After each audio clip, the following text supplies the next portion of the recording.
Hello guys, welcome back to another video of #তব্রত cricket. তো বন্ধুরা, আজকে West Indies women versus South Africa ওমেন্সের মধ্যে যে থার্ড টি20 এবং লাস্ট টি20 খেলা হতে চলেছে, সেই খেলার ম্যাচ প্রেডিকশন নিয়ে হাজির হয়েছি আজকে এই ভিডিওতে।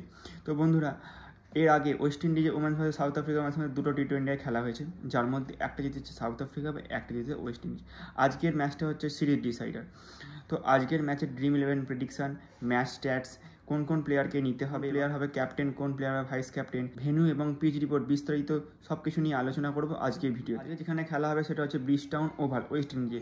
এর আগে দুটো টি20 ওখানে খেলা হয়েছে। এখানকার পিচ হচ্ছে অ্যাভারেজ পিচ। প্রথম ম্যাচে ফাস্ট বোলাররা বেশি উইকেট নেয় এবং কিন্তু দ্বিতীয় ম্যাচে, কালকের ম্যাচে, স্পিনাররা বেশি উইকেট নিয়েছে। প্রথমে আমরা দেখবো ওয়েস্ট ইন্ডিজের প্লেইং 11। ওয়েস্ট ইন্ডিজের প্লেইং 11 প্রথম প্লেয়ার হচ্ছে হ্যালি ম্যাথিউস, তারপর নামে কিয়ানা জোসেফ, তারপর হেক্টর, তারপর ক্যাম্পেলে, তারপর হেনরি, তারপর গ্লাসগো, গ্রিমন, অ্যালিন, ক্ল্যাক্সটন, ফ্লেচার এবং রামাহেরিক।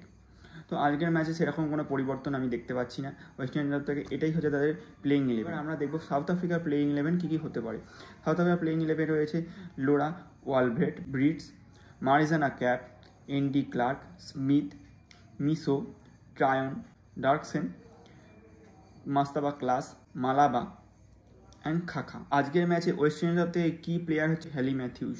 সে বলিংয়েও পয়েন্ট দেবে এবং ব্যাটিংয়েও পয়েন্ট দেবে। বলিংয়ে 4 ওভার দেবে তোমায়, একটা না হলে 2 উইকেট, সে ঠিকই নেয়। তারপর দ্বিতীয় হচ্ছে আজকের ট্রাম্প প্লেয়ার হচ্ছে কিয়ানা জোসেফ, ওপেনিং ব্যাটার। আমার মতে আজকে সে রান করতে পারে। আর দ্বিতীয় হচ্ছে সি হেনরি। এখনও পর্যন্ত প্রথম ম্যাচের পরে সে সেরকম খেলতে পারেনি, বলিংও পায় না, কিন্তু আজকের ম্যাচে সে হচ্ছে কি প্লেয়ার। তারপর বলারদের মধ্যে অবশ্যই রামাহেরিক যদি ওয়েস্ট ইন্ডিজ প্রথমে বলিং করে, আর অবশ্যই অ্যালিন, সে ডেথ ওভারে বল করে এবং একটা না একটা উইকেট সে পেতে পারে। আর অবশ্যই অ্যাফি ফ্লেচারকে নিতেই হবে। সাউথ আফ্রিকার মধ্যে আজকে লোরা, ওয়ালভেট, তো আমার হচ্ছে কি প্লেয়ার, তাকে ক্যাপ্টেন ভাইস ক্যাপ্টেন তোমরা করতে পারো। তারপর ব্রিটস, দেন মারিজানা ক্যাপ, অবশ্যই ক্যাপ্টেন ভাইস ক্যাপ্টেনের দুর্দান্ত চয়েস। তারপর বোলারদের মধ্যে খাখা, মালাবা এবং মাস্তাবা ক্লাস। সাউথ আফ্রিকা সেকেন্ড ইনিংসে বল করে, তাহলে এই 3 জন বোলারকে অবশ্যই তোমরা নিতে পারো। আমি আপাতত ড্রিম 11-এর জন্য যে টিমটা বানিয়েছি সেটা এখানে দিয়ে দিচ্ছি। যদি কোনো সেরকমভাবে টিম চেঞ্জ হয় তাহলেই আমি চেঞ্জ করবো, নাহলে আমার ড্রিম 11-এর টিম এটাই।